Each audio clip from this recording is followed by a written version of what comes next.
Greetings. This one is known as No One, and Khajiit welcomes you. Do you remember back in the Oblivion days, when skooma was that good shit? Well, it is back, my friends. In this one, can't wait to share it with you. As the skooma addicted cat says, we now have skooma again, as well as many other additions from the Oblivion games. As I said in my last video, I wanted to share with you guys some mods that would make Skyrim a little bit more like Oblivion, and also just make it more like an RPG, in the areas where it was just lacking. It's only an RPG at its core, but it's missing a lot of what made its predecessors so great and true RPGs. Bethesda opted out to basically make the game accessible to everyone for profit, rather than to really gear it towards the people who actually really liked RPGs, for the sake of all the mechanics that were in it, and all the choices that you could make. Without further ado, as I do not want this to be a very long video, I will be going over these pretty fast because there's quite a few of them, as well as I just don't want this video to be really long. So if you have any questions about a mod or anything, I guess, really, then just go ahead and drop a comment below. Also, it wouldn't kill you to like and subscribe, especially if you like mod videos. I plan on frequently. It only took me a couple of days so far because I was looking for the Oblivion mods. I think I have completed it though. But if I have missed any, go ahead and drop a comment, because I would really like to know which ones you found that you think would fit in with Oblivion or are just really good for an RPG experience. But enough of that, let's get into it. First, we have no player home requirements. I always thought it was weird that I couldn't just buy a damn house. I had to complete things for people. Like, does everyone have to do this? Why do I have to do this? This is stupid. Dragon tweaks without storms will make dragons a little bit stronger, giving them some resistances and extra armor. It also makes it to where dragons have an immunity to fire if they breathe fire, or frost if they breathe frost, and the opposite element will damage them a bit more. Also, their shouts have been changed to where Drain Vitality shout is, for instance, not going to be used by anybody except Durnevere from the DLC Dawnguard quest. And we have Lucian the Chance, Reborn. It will make him not in his spectral form and actually name him Lucian the Chance. He has a special variant of the Blade of Woe and will level up with the player indefinitely, so he's always a great summon. Cicero, for some reason, they added as an indefinitely leveled character as well. Bestiary will basically make several creatures actually have resistances and weaknesses and even immunities. So just use common sense on more creatures that you come across. Like, what would make sense to use on a fucking Frost Dachanok? A fire spell? Or a frost spell? Correct answer is fire, because frost isn't going to do nothing to something that's literally the embodiment of frost. Same thing with poisoning a machine or the undead. Shit like that should not work. It doesn't make any sense. Realistic poison kinda adds on to that, to where you can't poison ghosts, controlled summons like Atronox, Daedra, Dwarven constructs, and undead, as meaning vampires, since you actually get a poison resistance when you're a vampire, so pretty much infinite, like not infinite, but like an unlimited amount of poison resistance, like you can't really take damage from it. This also makes it to where spiders, Taurus, and Falmer, the poison-using enemies, are actually way more deadly, because the duration of poisons is drastically increased, to where if you basically get poisoned, you might as well just give up, because, well, reload a save, because you're gonna die. It's pretty much guaranteed. This changes all the poisons you can create and buy and find in the world, as well as even your Vampire Lord's Claw attacks, which is a nice touch. It'll make them a lot more deadly. Now, there's several here for silver weapons. You might be wondering why so many for silver weapons. Well, Oblivion actually had, first off, multiple types of weapons that were silver, not just 2 swords. Second off, they were weak as shit, so we got a couple mods to make them a bit more useful. This one will actually expand upon their extra damage to Daedra, Dwarven Automatons, Hag Ravens, Ice Wraiths, Magic Anomalies, Spriggans, the White Stag, Wisp, wolf spirits, all of them will actually take extra damage, along with werewolves, undead, and ghosts. But in Oblivion, you actually needed silver weapons. You couldn't kill a ghost, like you couldn't even hurt it unless you had magic or a silver weapon. This will improve the silver weapon so they are not so useless. You can also craft them and hone them now, and it puts them on a dwarven level.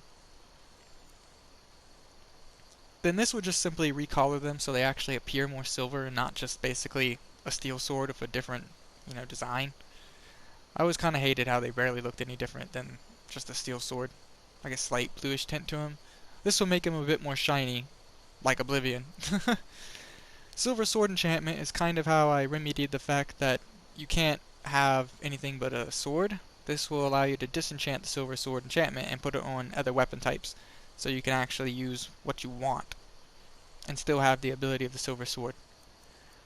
Weapon balance is going to make it to where you ain't got to pick like a sword and lose out on the base damage you get from a mace, because now the sword and the war axe are the same damage as a mace. Same thing for great sword with the warhammer. It just makes it to where you ain't got to sacrifice base damage for whatever weapon type you want, as they do have their own unique effects, so why also have the extra damage? Ultimately, it makes a mace and a warhammer the best weapons in the game, technically. Iron and steel is what you need. This is going to make it to where special gear is now special. You will not find it in merchants, you will not find it in loot drops, you will barely ever find it on NPCs. This is excluding Creation Club content. You will still find them in all the previous mentioned places.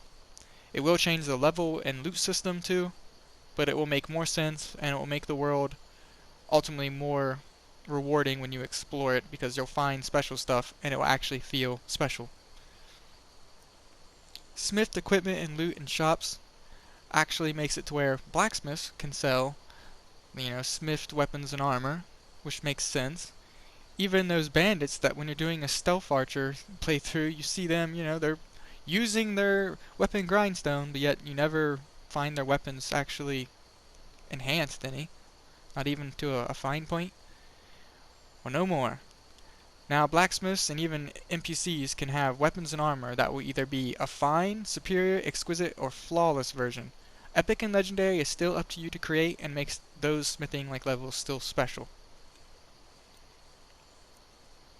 Adjusted uniques. This will change a lot of weapons and armor and just special items in the game to make them either significantly better and changed or slightly better and changed. But it does a lot. Like you've seen, that was a lot of them. Tinkerer, a crafting add-on. This is going to allow you to craft some things that you couldn't in the base game, as well as some other little things like lockpicks and several other little items that I can't even remember, but some of them are kind of useful.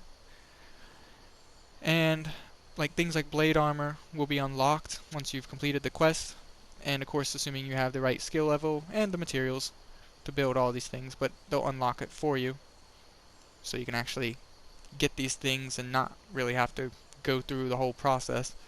And it's still immersive, you're not feeling like you cheated. It also adds an unleveling system, so where you can find unique items and enchanted items, or special items I should say, that are enchanted, like Dragonbane for instance, will always be at its higher level, so no more attaining it at level 4 and it being complete shit the rest of the game, because that sucks. Retro loot. So my brother actually mentioned this one to me, because I got a bunch of other Oblivion artifacts, but I forgot about things like Thin Gleam. So this adds Thin Gleam, Ring of Khajiit, and a few others. They'll be in lore-friendly places in the world, but there is a cheat chest, and a warning is that some of the boots that are enchanted here are kind of weird. They actually have a clipping issue, where you kind of have your legs not connected to the boots. It's weird. However, I mainly got this just for Thin Gleam, to be honest. Uniques of Oblivion will add several weapons from Oblivion that were special unique weapons. This will also add weapons that have special enchantments that are not even in Skyrim, pretty much gone from Oblivion, as well as some that are pretty powerful due to having 3 or 4 enchantments. They'll all have the vanilla Skyrim kind of item looks, but they are enchanted to be more on par with the Oblivion unique artifacts, and they're pretty good. definitely good for your Oblivion playthrough. Staff of Worms, used by one of the High Elf guys that was a bad guy in the Mages Guild quest, like the main bad guy. Bow of Shadows is technically from Morrowind, but it was too fucking cool not to add, guys, so I had to add it. I have no idea how to say this one, so I'm going to butcher the name. Meshaxi's Cleaver, another artifact. Ring of Sunfire, yet another. Ghost Dog Gauntlets, and Black Hand Robes, both of which are Oblivion artifacts as well. The Black Hand Robes are of course worn by Lucien the Chance himself, as he was part of the Black Hand in Oblivion. There's also, if you have the Creation Club for Shadowrend, which is from Oblivion, apparently there was a bug, this will fix that, and it also added the more Oblivion enchantment to it. One-handed Umbra, again, if you have the Creation Club, you can get this weapon. It's a two-handed weapon in Skyrim, but it kind of threw some people off, as in Oblivion it was a one-handed weapon. However, this one is a work in progress, it pretty much tells you that, so if it doesn't work, well, that's why. But it's worth a try. Fair Stagger and Weapon Parry Stagger Standalone are pretty much to simulate the combat from Oblivion, because there was a lot more staggering, and you also had a fair stagger in Oblivion where you didn't have like a combat superiority, where you didn't stagger as much as the NPC did. And this adds more of a combat system as well, and more danger to the actual combat, instead of just spamming on each other. I would say stamina required can be put in here, but it's optional. However, if you don't like your NPCs constantly spamming bash or power attacks with like other mods on, then this kind of remedies that, as well as making it more immersive too for you and the NPCs. Deadly Diseases is also just more of like a RPG kind of thing. It's not really from Oblivion. However, Skyrim does have the diseases, but they're pathetic. They're more like minor inconveniences that you don't even notice. However, you will notice it with this mod on. You'll notice when you can't pick a lock. You'll notice when you can't sprint. You'll notice when you can't cast magic. And you also notice when your melee attacks practically do nothing. You'll notice. And you'll want to get them actually fixed. You could actually play the game and never get those fixed. And it's pretty sad, to be honest. It's like, what's the even point of adding them in there if they're not really going to do shit? This is another one I just felt was a good mod to throw in for RPG. Plus it will give you more motivation to complete quests that were probably something you did like 1,000 times. So you have more of a reward waiting for you at the end that actually sticks with you the rest of the game, and kind of gives you something to look back on your accomplishments. It works for main quests, Civil War, the DLC main quest, factions, and even some side quests. All standing stones are together, which is actually where I'm at right now. The Guardian Stones will have all of the standing stones. This is because standing stones were originally burst signs in Oblivion, and you could only choose one at the beginning of the game. And you were supposed to choose wisely because you couldn't choose more than one. You couldn't switch it out like you can on Skyrim. And it was kind of meant to be a part of your class build. So it was wise to pick one from the start. You can still switch them out, however. It's just going to allow you to get your standing stone right at the beginning of the game so you can work towards your class build that you're wanting. Expanded Spell Pack will add a few new spells to each magic school. A lot of them are Oblivion like callbacks. Like you have touch spell magic from destruction, you have increase your carry weight and alteration, and just all kinds of cool shit like that. That definitely made me think Oblivion. Next we have Chameleon Spell, yet another Oblivion spell, which allowed you to be invisible, and it didn't go away whenever you used like another like item or you attacked or anything. You could actually stay invisible. However, to unlock this, you will have to complete the Ritual Illusion quest for Drevis Nolorian at the College of Winterhold, the master level like conjurer. And only once you completed his quest, you will be able to buy this spell from him. And it will enhance your sneak by 5,000% whenever you have it active and are sneaking. So, pretty good. And it makes it worth how OP it is, the fact that you can't just get it, you actually gotta earn it. Now, Bound Armor was something that was in Oblivion, where you could actually summon Bound Daedric Armor to, use and aid you in combat. They kept Bound Weapons, and they're still using the Daedric look. This brings that back. But it also adds a lot more to it. Now there's a light variant, 2 light variants actually, and they actually level up your heavy armor and your light armor. They also weigh nothing because they're magic, and each piece will give you another kind of like buff to your already like existing character, which can stack with any of your other perks and stones and all that. Bound helmet will increase duration of summons. Bound gauntlets will increase bound weapon damage by 25%. Bound boots will increase movement speed by 25%. Bound armor will give you 25% spell absorption. And all of that stacks. Ah, now this is what the cat's been waiting for. You know how in Oblivion, if you remember, or you actually played Oblivion, whenever you drink skooma, and especially if you downed like a dozen of them, you would run like a crackhead. And it was hilarious.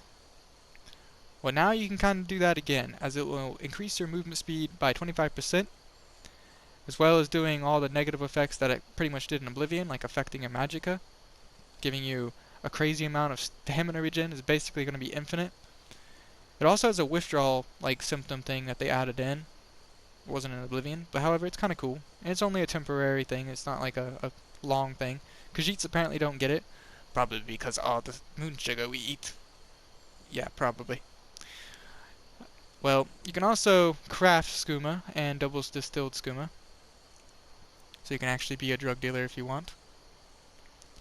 Then you have no kill moves in Oblivion, so I made it to where you have no kill moves in Skyrim. However, I could understand if you wanted to keep the kill moves. These are definitely optional. But if you really were trying to make it like Oblivion, these would definitely be on your list. This one is so we have kill immunity on us, and this one will make sure that we can't do kill moves as well as they can't do it to us. But we needed kill immunity from this mod because dragons can still do it, so they don't break quests. Quests won't progress right. Then we have fast travel to cities from the start. In Oblivion, as soon as you got out of the sewers, you were able to fast travel to any major city. That was it. You couldn't fast travel to any other place. And that's simply all this mod does it in Skyrim, where you can fast travel to the major cities right from the start. And you can still fast travel everywhere else. I mean, that wasn't how it worked in Oblivion. Like, I messed my wording up there. But I digress. Now, you can destroy the Thieves Guild. Wasn't a thing in Oblivion, but however, with role-playing purposes, maybe you didn't want to be a thief, but you didn't want to lose out on all the goods. Now, doesn't matter. You can kill all of them. You can get all the stuff and go to all the places that were originally locked through Thieves Guild quest. And if you don't have a reason to bring back the skeleton key, then looks like you get to keep the skeleton key and don't have no stupid quest popping up. No Way Jose Volume 2 will add requirements such as having Forsworn armor piece to activate the Forsworn conspiracy quest that you start pretty much as soon as you walk in to Markarth. Also, it'll make it to where you have to have 25 pickpocket skill in order for Brynjolf to walk up to you and for the Thieves Guild. And Azura Star, as well as Blessing of Nature, also you have to have a 50 enchanting for Azura Star and a 50 restoration for Blessings of Nature. You also have the Dawnguard questline, which will not start until you are level 30. And it also set the quest for Ebony Mail and Ebony Blade to be at level 10, no quest requirement, and includes the Ebony Warrior at level 40, which will actually be really good, so you actually encounter him before your max level cap in a mod that we're going to go over shortly. The main mod, really. Now, it does say that you have, these requirements to activate. Really it means that they won't approach you themselves. You should be able to go up to them and talk to them and activate it yourself. You just won't have them coming up to you and pretty much forcing the quest to pop up. Now if you want to join the Thieves Guild, you actually go up and you join the fucking Thieves Guild by asking Brynjolf. As they kind of made it like you were supposed to do, but yet you were pretty much forced to talk to him because he walks up to you and also judges your fucking gold like I had to be a thief just because I'm rich. Fuck you, Brynjolf. And companions requirement, this one I'm not exactly actually sure if it works. I didn't really get that far on testing out a lot of other things. However, I did go and just to see if they let me in. They still let you in. You can still talk to them. I'm just not sure if the dialogue changes from like Vilkas saying he never heard of you, or if they just kind of let you in immediately without having to do the test with Vilkas. Not really sure. If it doesn't work, it's not that big of a deal, I guess, but it's there. Mage's Guild requirements. Now you actually have to have 10 spells learned, Schools do not matter. It can be all in one school or mixed match throughout schools. You just gotta know 10 spells. Hell, you don't even gotta be able to have the Magicka to cast them. You just gotta know 10 spells. And you can still talk to Feralda. You can still barter with her and get destruction training, but she will not give you the dialogue in order for you to go to the college and open up the gates. The gates will be closed until you learn 10 spells. Then she will start the dialogue in order to do a little spell test for her, and then boom, you're in the College of Winterhold. Speaking of it, Magical College of Winterhold, this will actually make it to where the college looks more magical, feels more magical, gives utilities like actually being able to train your just skill with a golem in the main area where like you first meet Tolfdir and the other students. You also can go to the Arcanium and get buffs for your magic schools, including like damage and duration buffs, and even like skill learning buffs to where you can learn faster. And it adds 2 new crafting stations. You have a soul gem crafting thing, which will allow you to break down soul gems, like smaller ones, and make a greater soul gem or a grand soul gem. You also can take soul gem fragments, which were originally useless, and also bring them there and make more soul gems. You also have a scroll crafting thing, which I was kind of hoping it was going to be similar to spell making in Oblivion, because they sadly got rid of that. It's not exactly, but it kind of gives you the feel, and it's just another cool thing that's added to the college to make it much better. Recommend highly. Hold banners. This is kind of for immersion. It'll allow you to actually know what hold you're in. I guarantee you some of you probably thought the Helgen was in Whiterun, but actually be surprised that you were in Falkreath. And you'll figure that out whenever you have a hold banner and you're walking the path to Riverwood and see that Riverwood might be in Whiterun, but Helgen was definitely a Falkreath place. And it adds these to like all the places, all along the roads, at certain points wherever you're crossing a border to another hold. It also could be handy if you were like running from a bounty and you wanted to actually know if you were safe or not from guards. Speaking of not being safe from guards, no longer can you just run away from town, because the roads will actually have hold riders, similar to how Oblivion had Imperial Legion guards that would ride horses along the roads. They act just like real cops, they can arrest you, and they might even defend you. Honest work is just for role-playing purposes to be able to sell things to innkeepers, hunters, and blacksmiths. Things that you mostly can pretty much sell, but this would do it in a way I think similar to like whenever you go to a farmer and you sell them their fruits and vegetables back to them, or wood to a innkeeper. Pretty much the same premise, but now you can do it with more things. Normally whenever you sell these types of things, you would actually pretty much make them run out of gold because of how much you had to sell. But now you don't have to worry about that, because it works kind of similar to those other ways you can sell stuff. And it's immersive, so I just added it in there for that. NPC personalities. This will make NPCs kind of act a little bit more different if they're busy doing something, or a guard is, not lollygagging on his job. He's going to ignore you. They will actually just continue briskly walking and ignore you. They won't stop to do dialogue. As well as if they're doing like certain actions, they're busy. They're not trying to, talk to you. Even if you try to talk to somebody who's briskly walking, chances are they will not even turn around to look at you, because they got shit to do. They're not trying to waste time talking to you. So it might seem like a bug, but it's actually because, well, they're busy doing something, so they're not trying to interact. It does some other things as well, but that's just the main thing you're going to notice between how people act. Reasonable guard dialogue. This will change it to where they can respond to you judging like by your skills, like Hail Summoner. You're not going to get that with just level 30 in your skills. You're actually going to have level 75 for your skills to get these types of speech checks. It's more immersive. They also have a better understanding of like what your race is when you're a Khajiit, and what is your like weapon and armor that you're using. This is kind of the same thing, but the main thing I put this on here for is the fact that if you have sneak up, they automatically just call you a sneak thief, even if you've never stolen anything in your life. You just, are a stealth archer. Well, now you actually have to have pickpocket up for them to say sneak thief. Otherwise, it pretty much does the same thing as this, to be honest. You might even be able to switch them out. I just decided why not both. Guard dialogue overhaul.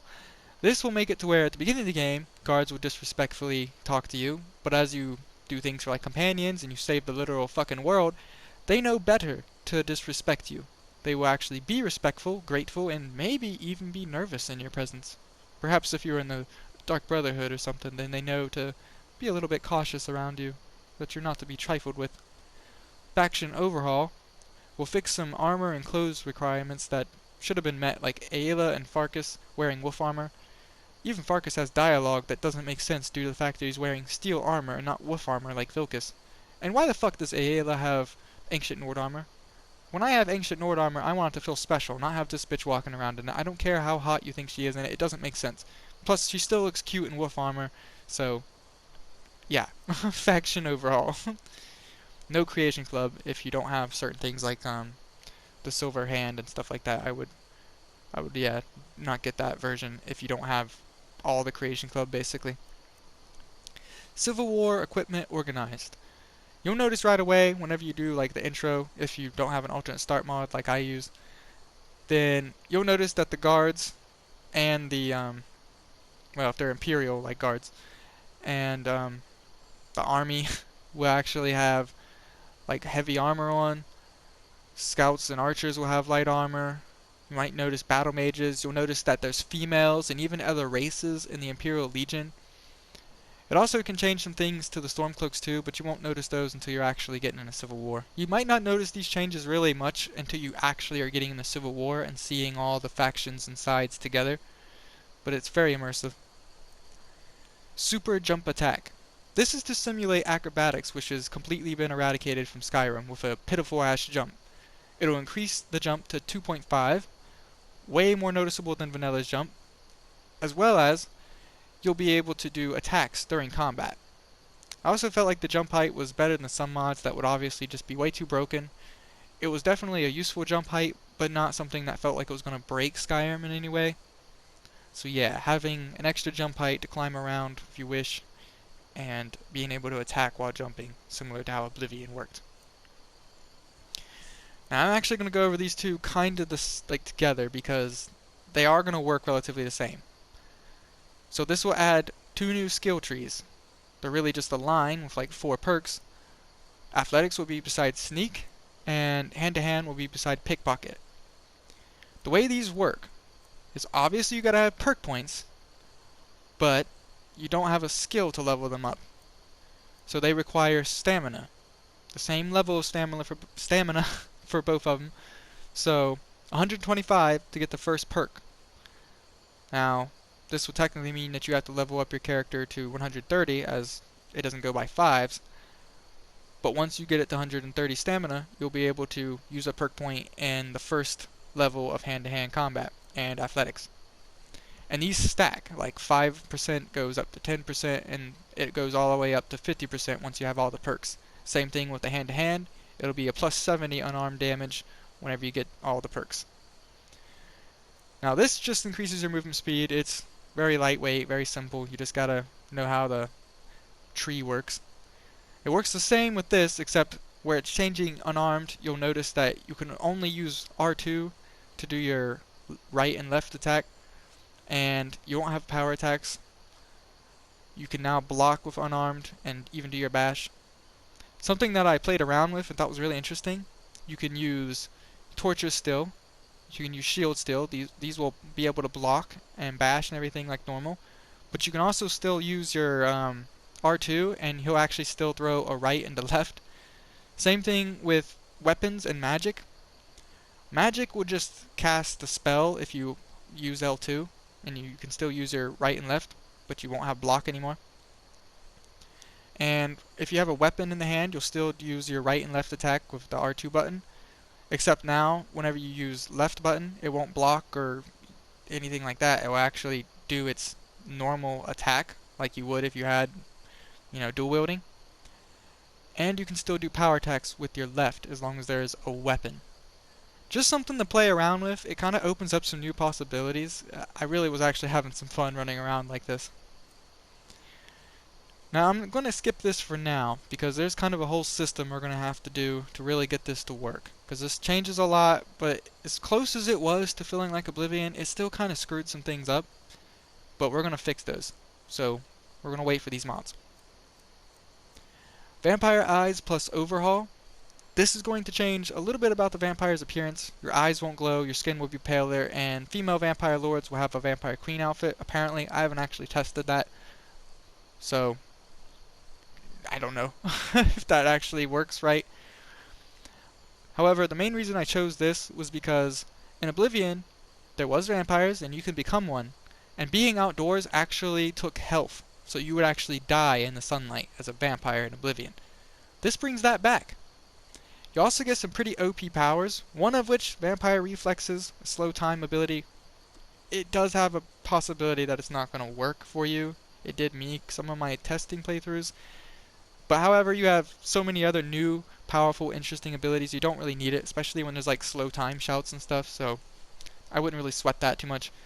But if you think that these are actually OP, just remember that you cannot go out in the fucking sunlight, like outdoors, during 6 a.m. to 7 p.m. So this makes it very hard to complete some quests. It kind of makes you have to be cheeky. So for the OP powers, you really are sacrificing being able to go out in the daytime.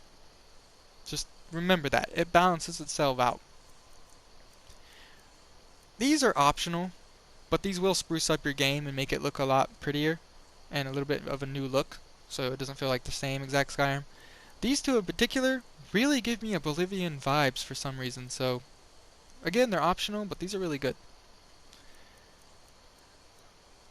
Immersive Citizens, AI overhaul, and realistic conversations. I recommend you use these mods together anytime you're actually going to use them because they are quite great together. Immersive Citizens will add more of a schedule amongst NPCs, or at least expanding on some that had some and some that didn't have any at all and basically just had the let's stand around in the middle of Whiterun. Now they'll at least like actually be looking at shops. They'll even go in shops and browse and sit around in them. Even guards and stuff can come to the inn at nighttime. You'll see like the inns will actually be packed, and they'll even like dance and sing and stuff now. It's honestly pretty fucking amazing. It definitely is good for immersion. And realistic conversations only adds onto it because now, as you see in the picture with Ophina and John, they actually will go around. They sit outside in some places in Whiterun. They have their little conversations, some of which you might not even heard of, which is why I like realistic conversations. It actually makes the NPCs chatter, and in Oblivion, they chattered a lot. Invisible barriers removed, or remove invisible barriers. This will allow you to actually climb around a bit more, since we have an added jump ability. However, I will warn you, some houses were never meant to be climbed to the top of. Some cliffs and rocks and just things in general that look like you can jump on them might not have a collision. So you could possibly die falling through it, or you could get stuck. So I highly recommend, if you're going to start climbing around in a city or something, make sure you save before you do. Just a friendly reminder. Otherwise though, it's a pretty great mod. It's very immersive. It'll allow you to get some like good advantages with your new acrobatic skill, we'll call it, and get a good assassin kill or something, where you can hide on top of a big ass rock in the middle of Markarth and get maybe you just want a sweet sick ass view of a city. Alright, here we're at the end. So we're gonna need Oblivion character system for Skyrim. This is going to change a lot of things. It's going to change how races work, standing stones, the leveling system, and it's going to add class tomes. Now, I'm going to basically show you exactly how you need to do this in order to make the whole system kind of work right and feel like Oblivion. So you need Oblivion character system for Skyrim, easier leveling, limitless perks, infinite perk points, and revert legendary settings to vanilla. I think it's also like added on there. But if you just put in revert, you should find it. Might even be next to this one that usually is for me. So with all those all those mods in mind, you're going to download them all, put them in the load order. Everything you've seen in this like load order is exactly how I'd recommend putting it. So do all that. Once you have these all downloaded, you're going to go into your skills. This is like the first thing you do after you get your hands unbound, or as soon as you created a character, after you've like if you have like an alternate start mod, like as soon as you're done creating a character, where as soon as you got your hands unbound by Hadvar or Roloff respectively, that's when you need to jump right into the skills menu as soon as possible. And you're going to see that lockpicking is at 100 now. That's how you know this mod's working. You're going to hit legendary. Now notice that I don't have any perks, because obviously I'm level 1, I haven't done anything. We're going to make it legendary. It reverted it to 15, and we have 255 perks. Now here's the catch. If we were to just simply go about playing the game and we level up, and of course we're going to get a perk point, it's already at its max. And this will actually revert all your perk points we just earned to the just one perk point. So what you want to do is, we're going to head back here. Now here's the spell tomes. I highly recommend you look at the class guide, because this will explain a bit more how the class system works. You have a specialization, combat, magic, or stealth. You have the attributes, which are kind of brought back in Skyrim in a unique kind of way, just giving you like hidden buffs to your character, and your class specifically is where you're going to get these from.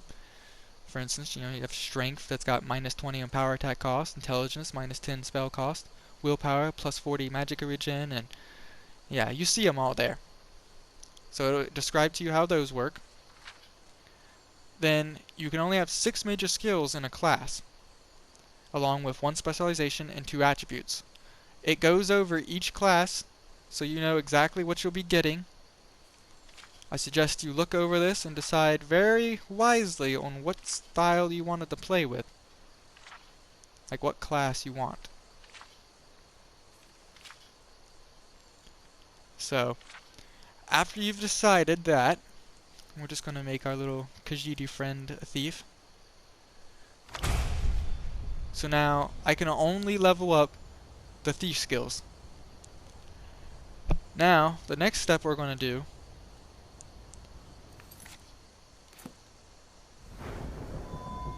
is we're going to spend our perk points. I'm just going to spend it in my major skills.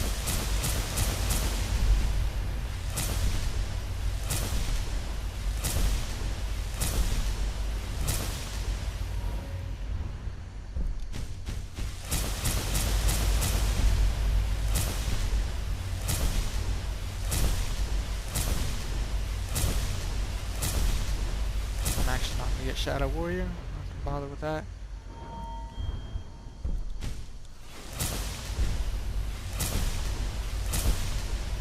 Yeah, I guess I'll get that one.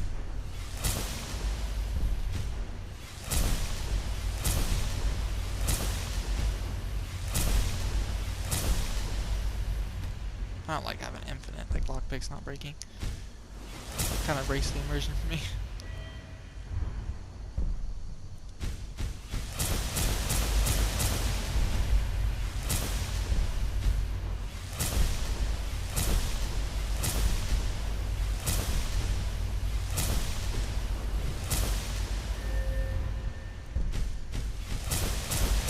Some of you might be thinking, what the fuck, you're gonna get all your perks?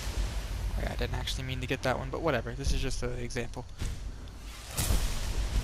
But getting all your perks, while it does give you pretty high benefits and everything, it really isn't going to affect the total amount of your skill. If you didn't know, you actually get passive like benefits from just leveling up your skill to 15 to 100.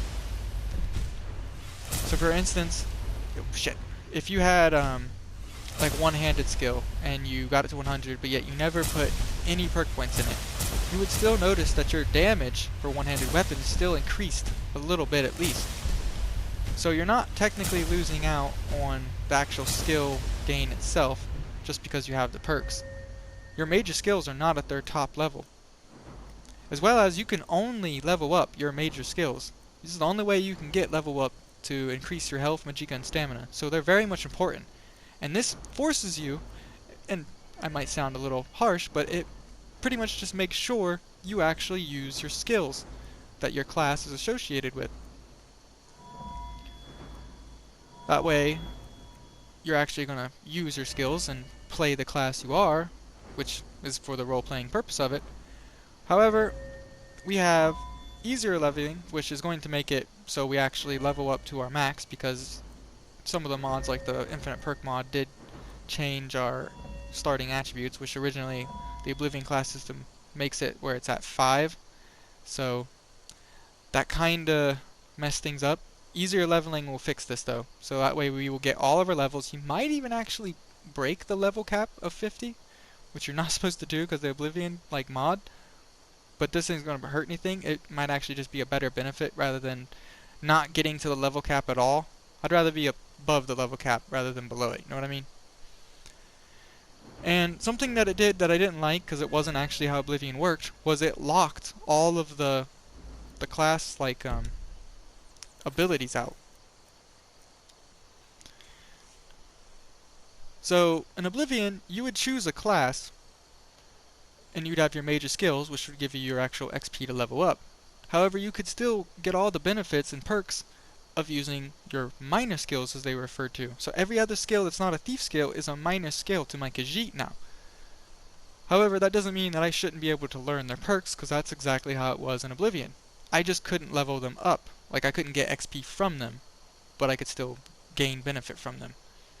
It's essentially what you're doing here. You're not going to get XP for leveling up them, and they're not going to ever be as great as they can be because you can't get the maximum skill level for them to 100. So that way it kind of balances it out. It makes it certainly a lot more like Oblivion. So yeah, Oblivion character system, easier leveling to make sure we actually reach our level cap. Limitless perks is what unlocks all of the skills, like all the perk points. Not the perks themselves, but the things you put perks in. Except for our athletics and our unarmed like mods. Those ones will not unlock. You actually got to use your perks, but you'll have infinite perks to make sure that you actually can spin these on, since you can't actually level up beyond 50 or so. That way you know you can still unlock those abilities. And the revert legendary settings has to go with this. The mod author actually created them to work together. That is how I got the lockpicking to go back down to 15. With just this mod on, it will still work the way I did it with making like the infinite perks and everything, but it will not go back down from 100. This will make sure it happens. Now after you've completed that whole little process that I just went through, you're free to delete these off of here. Just these though. Like, you can go back in your mods and get rid of them. And now you will have a true Oblivion character class system in Skyrim. Nothing is completely locked out, but you're also going to gain more benefit and actually you actually have to use your major skills to focus on your class. Well, I don't know about you, but this one is tired. So with that, this one thanks you for looking at my video. Come back to some time again if you really want to get more mod videos. Alright, my Khajiit accent sucks. I already fucking messed it up. Well, I was just trying to be funny. I probably failed. Or to just fucking cringe. So, if you liked the video, hopefully you like and subscribe. If not, I guess it's good. I just hope that this helped you either make Skyrim a bit more like Oblivion, because maybe you're like me and you missed it. Or maybe you actually just were looking for more role-playing in Skyrim. Well, I hope that you enjoy. So, till next time guys, peace out, and bye!